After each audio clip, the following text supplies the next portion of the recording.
அஸ்ஸலாமு அலைக்கும் வரஹ்மத்துல்லாஹி தஆலா வபரகாத்துஹு. நஹ்மதுஹு வ நுஸல்லி அலா ரசூலிஹில் கரீம். அம்மா பஅத். ஃபக்கத் கால அல்லாஹு தஆலா ஃபீ கலாமிஹில் கதீம் வல் ஃபுர்கானில் மஜீத். அஊது பில்லாஹி மினஷ் ஷைத்தானிர் ரஜீம். பிஸ்மில்லாஹிர் ரஹ்மானிர் ரஹீம். வலக்கத் ஹலக்னாக்கும் சும்ம ஸவ்வர்னாக்கும் சும்ம குல்னா லில் மலாயிகத்தி இஸ்ஜுது லி ஆதம் ஃபஸஜத இல்லா இப்லீஸ் வலம் யக்கும் மினஸ் சாஜிதீன். ஆமன்னா பில்லாஹ் ஸதகல்லாஹு மௌலானல் அலியுல் அதீம். அல்லாஹும்ம ஸல்லி அலா சய்யிதினா முஹம்மதின் திப்பில் குலூபி வ தவாயிஹா வ ஆஃபியத்தில் அப்தானி வ ஷிஃபாயிஹா வ நூரில் அப்சாரி வ தியாயிஹா வ அலா ஆலிஹி வ ஸஹ்பிஹி வ ஸல்லிம். மேலான பெரியோர்களே, சகோதரர்களே, அல்லாஹ்வின் நல்லடியார்களே, சிறப்பான 7ஆம் தராவீஹ் தொழுகை, அதனுடைய முதல் ரக்காத் ஹாஃபிஸா அவர்கள் ஓதினார்கள்.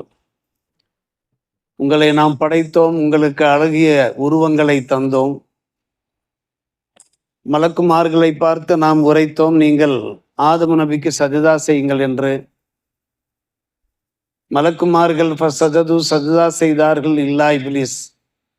இப்லீஸ் மட்டும் சஜதா செய்யவில்லை. அவன் வலம் யக்கும் மினஸ் சாஜிதீன், சஜதா செய்யக்கூடியவர்களாக அவன் ஆகவில்லை என்று அல்லாஹ் ரப்புல் ஆலமீன் 7ஆம் அத்தியாயம் 11ஆம் வசனமாக பதிவு செய்திருக்கிறார்.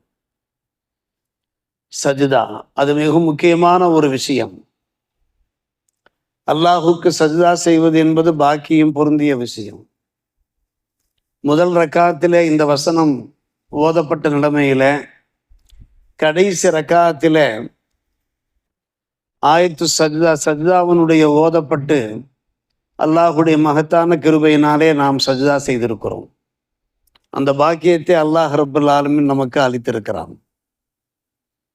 இப்லீஸுக்கு பிடிக்காத ஒரு விஷயம், அவனுக்கு எது பிடிக்காதோ அதைத்தான் நாம் விரும்ப வேண்டும். அவன் விரும்பாத ஒன்றைத்தான் நாம் விரும்ப வேண்டும். எதை அவன் விரும்புகின்றானோ அதை நாம் வெறுக்க வேண்டும். அவன் எதை விரும்புவான்? கணவன் மனைவிக்கு மத்தியிலே பிளவு ஏற்படுத்துவதை விரும்புவான். குடும்ப ஒற்றுமையை அவன் விரும்ப மாட்டான். எனவே வேற்றுமையைத்தான் அவன் விரும்புவான். நாம் என்ன செய்ய வேண்டும்? நாம் ஒற்றுமையாக வாழ்ந்து காண்பிக்க வேண்டும். அவன் எதை விரும்புவானோ அதை நாம் விரும்பக்கூடாது.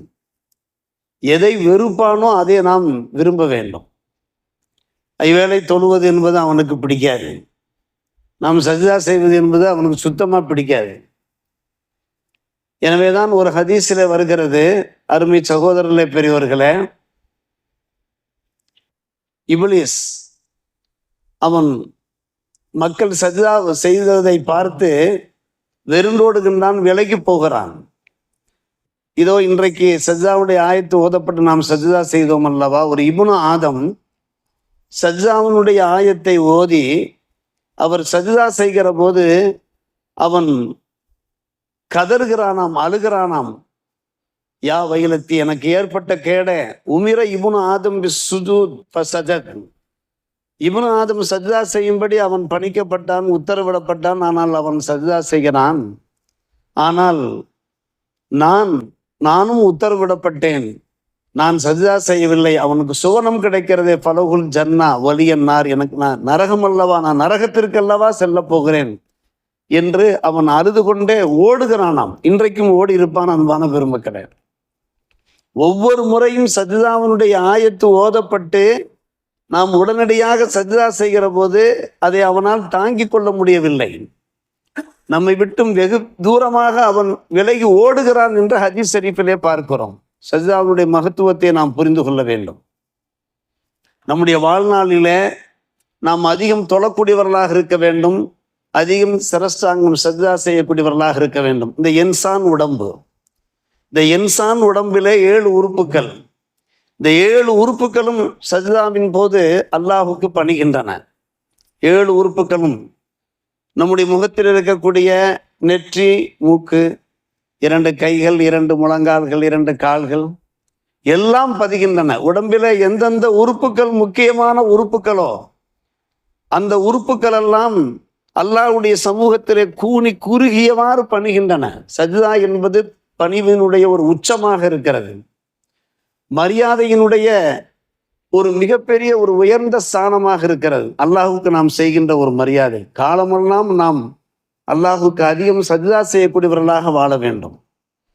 நாம் பலமுறை பேசியிருக்கிறேன், நம்முடைய பள்ளியிலே நிறைய பேர் சஜ்தா செய்வார்கள். வெகு நேரமாக அவர்கள் நெற்றியை நிலத்திலே வைத்து சஜ்தா செய்தவாறு இருப்பார்கள். ஆச்சரியப்பட்டு போவது உண்டு.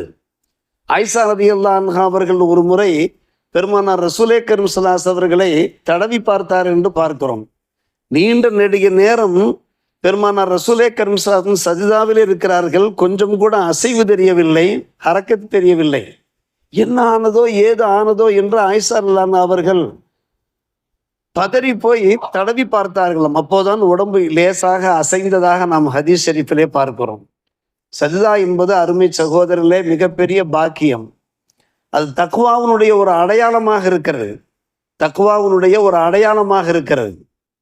எப்படி தக்வாவுனுடைய ஒரு அடையாளம் என்று நாம் பார்க்கிற போது, ஹாரூன் ரஷீத் பாதுஷா அவர் ஒரு முறை தம்முடைய வாகனத்திலே வந்து கொண்டிருக்கிறார்.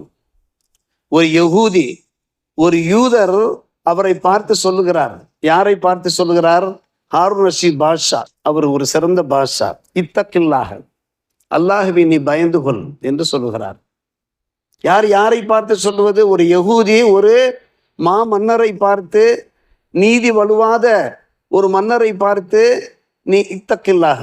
உடனே அவர் வாகனத்திலிருந்து இறங்கினார். இறங்கி சஜ்தாவில் இருந்து விட்டார். ஹர்ர சாஜிதா. சஜ்தாவிலிருந்து எழுந்த மாத்திரத்தில் அவரிடத்தில் கேட்டார், என்ன விஷயம்? அவர் தம்முடைய தேவையை சொன்னார். அவருடைய தேவை நிறைவேற்றப்பட்டது. அந்த யகூதியினுடைய தேவை நிறைவேற்றப்பட்டது. மக்களெல்லாம் கேட்டார்கள், யா அமீரல் மூமினீன், ஒரு யகூதி அவன் இத்தக்கில்லா என்கிறான், அல்லாஹ்வை பயந்து கொள் என்கிறான். நீங்கள் அதற்காக நீங்கள் அவனுக்கு பணிய வேண்டுமா? நீங்கள் இறங்க வேண்டுமா என்று கேட்டபோது அவர்கள் சொன்னார்கள், குர்ஆன் ஷரீஃபிலே வருகிறது, வைதா கீரல ஹுத்தக்கில்லா அஹதத்துல் இஸ்ஸாபில் இஸ்ம் ஃபஹஸபுஹு ஜஹன்னம் பிஸல் மிஹாத் என்று வருகிறது.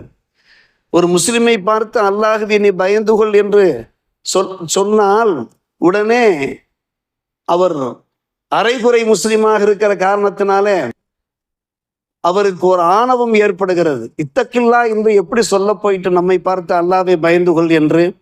எனவே அந்த ஆணவம் அவருக்கு ஏற்படுகிறது. ஆணவத்தின் காரணமாக அல்லாஹ்வுடைய அச்சம் இல்லாமல் அவர் இருக்கிற போது அவருடைய நிலை என்ன ஆகும் என்று கேட்டால், ஃபஹஸபுஹு ஜஹன்னத்துக்கு தான் செல்ல வேணும், பிஸல் மிஹாத், படுக்கையில் அது மிக மோசமான படுக்கை என்று அந்த ஆயத்து எனக்கு ஞாபகம் வந்து விட்டது. எப்போது இந்த யகூதி என்னை பார்த்து இத்தக்கில்லா என்று சொன்னாரோ அந்த ஆயத்துக்கு தக்கவாறு நான் நரகத்துக்கு சென்று விடக்கூடாது. அல்லாஹ்வை பயந்து கொள் என்ற யாருடைய வாயிலிருந்து அந்த வார்த்தை வந்தாலும் நாம் அல்லாஹ்வை பயப்பட வேண்டுமே. எனவேதான் ஃபஹர்ர சாஜிதா, சுஜூதிலே விழுந்தேன் என்று கூறுகிறார்கள். அருமை சகோதரர்களே, ஒவ்வொரு காலகட்டங்களிலையும் நமக்கு சில நேமத்துகள் கிடைக்கும், சில பாக்கியங்கள் கிடைக்கும், துன்பங்கள் அகலும், தேவைகள் நிறைவேறும். அந்த நேரத்திலே நாம் சஜ்தா மூலமாக அல்லாஹுக்கு அதிகம் நாம் நன்றி செலுத்த வேண்டும். நாம் கடைக்கே புறப்படுகிறோம் என்று வைத்துக் கொள்ளுங்கள், நம்முடைய வியாபார ஸ்தலத்திற்கு கிளம்புகிறோம் என்று வைத்துக் கொள்ளுங்கள். ஒரு 2 ரக்காத் தொழுது நீண்ட நெடிய நேரம் சஜ்தாவில் இருந்து நாம் அல்லாஹுக்கு பணிந்து தணிந்து பிரார்த்தித்து விட்டு நாம் சென்றோம் என்றால் நம்முடைய வாழ்க்கை இருக்கிறது மிக சிறப்பாக அமையும். எல்லாவற்றுக்கும் மேலாக அருமை சகோதரர்களே, பெரியவர்களே, நாம் பலமுறை கேள்விப்பட்ட ஒரு விஷயம், பெருமானார் ரசூலே கரீம் ஸல்லல்லாஹு அலைஹி அவர்களோடு மறுமை நாளிலே நாம் இணைந்திருக்கக்கூடிய அருமையான பாக்கியம் கிடைக்கும். ரபியா பின் அல் காப் அல் அஸ்லமி ரலியல்லாஹு அன்ஹுடைய அந்த வரலாற்றை சங்கை மிகு உலமா வாயிலாக நாம் பலமுறை கேள்விப்பட்டிருக்கிறோம். அவர் எடுத்துரைக்கிறார், குன்து அபீத்துமா ரசூலுல்லாஹி ஸல்லல்லாஹு அலைஹி வஸல்லம், நான் பெருமானாரோடு இரவு தங்கியிருந்தேன். நடுநிசி நேரம் வந்தது. பெருமானார் ரசூலே கரீம் ஸல்லல்லாஹு அலைஹி வஸல்லம் தங்களுடைய சுய தேவைகளை பூர்த்தி செய்து கொள்வதற்காக, ஒழுவெடுப்பதற்காக நான் தண்ணீரை எல்லாம் எடுத்து கொடுத்து அவர்களுக்கு ஹிதுமத்து செய்தேன், நான் பணிவிடை செய்தேன். பெருமானார் ரசூலே கரீம் ஸல்லல்லாஹு அலைஹி வஸல்லம் என்னை பார்த்தார்கள். இந்த இரவு நடுநிசி நேரத்திலே இந்த மனிதர், இந்த நண்பர் நமக்காக கண் விழித்து இந்த நேரத்திலே நமக்கு ஹிதுமத்து செய்கிறாரே என்ற ஒரு சந்தோஷம், ஒரு மகிழ்ச்சி, ஒரு முகத்திலே ஒரு பொலிவு, ஒரு ஜோதி, அந்த வெளிச்சத்தோடு என்னை பார்த்து சொல்கிறார்கள், சல், உமக்கு ஏதாவது தேவை இருந்தால் கேள், நான் அல்லாஹ்விடத்திலே அந்த வரத்தை கேட்டு தருகிறேன். உமக்கு உன்னுடைய வாழ்க்கையிலே இந்த லௌகிக வாழ்க்கையிலே உமக்கு என்ன பிரச்சனைகள் இருக்கிறது, என்ன தேவைகள் இருக்கிறது, இந்த நேரத்தில் நான் அல்லாஹ்விடத்திலே கேட்டேன் என்றால் உங்களுடைய ஹாஜத்து நிறைவேறுமே. அவர் என்ன தேவை கேட்டார்? அஸ்அலுக முராஃபத்க ஃபில் ஜன்னா யா ரசூலல்லாஹ், அல்லாஹ்வின் திருத்தூதரே, நான் மறுமை நாளிலே உங்களோடு நான் இணைந்திருக்க வேண்டும். இங்கே எப்படி நான் உங்களோடு நெருக்கமாக இருக்கிறேனோ, உங்களுடைய சகவாசத்திலே, நட்பிலே, தோழமையிலே இருக்கிறேனோ, அதே போன்று சொர்க்கத்திலேயும் இருக்க வேண்டும். அவகைரதாலிக்க வேறு ஏதாவது தேவைகள் இருக்கிறதா? ஹுவதாக்க, இதுதான் என்னுடைய தேவை யா ரசூலல்லாஹ், எனக்கு சொர்க்கம் வேண்டும். அந்த சொர்க்கத்திலே உங்களோடு இங்கே ஹிதுமத்து செய்தது போன்று அங்கேயும் உங்களோடு நான் இருக்க வேண்டும். பெருமானார் ரசூலே கரீம் ஸல்லல்லாஹு அலைஹி வஸல்லம் சொன்னார்கள், நீங்கள் அதிகமாக சஜ்தா செய்து எனக்கு நீங்கள் உதவி செய்யுங்கள், நான் அல்லாஹ்விடத்தில் கேட்கிறேன், அந்த வரம் கிடைக்கும் என்று சொன்னார்கள். வேறு எந்த ஒன்றையும் சொல்லவில்லை. எத்தனையோ நல்ல காரியங்கள் இருக்கிறது, நாம் நிறைவேற்ற வேண்டிய, வாழ்க்கையிலே கடைபிடிக்க வேண்டிய எத்தனையோ ஒழுக்க விழுமங்கள் இருக்கத்தான் செய்கின்றன. அதையெல்லாம் எதையும் சொல்லாமல் நீங்கள் அதிகமாக சஜ்தா செய்யுங்கள் என்று சொன்னார்கள் என்றால், இந்த சஜ்தாவிற்கு அவ்வளவு வலிமை இருக்கிறது. அருமை சகோதரர்களே, பெரியவர்களே, தக்குவாவுனுடைய ஒரு அடையாளம், தக்குவாவுனுடைய ஒரு அடையாளம்.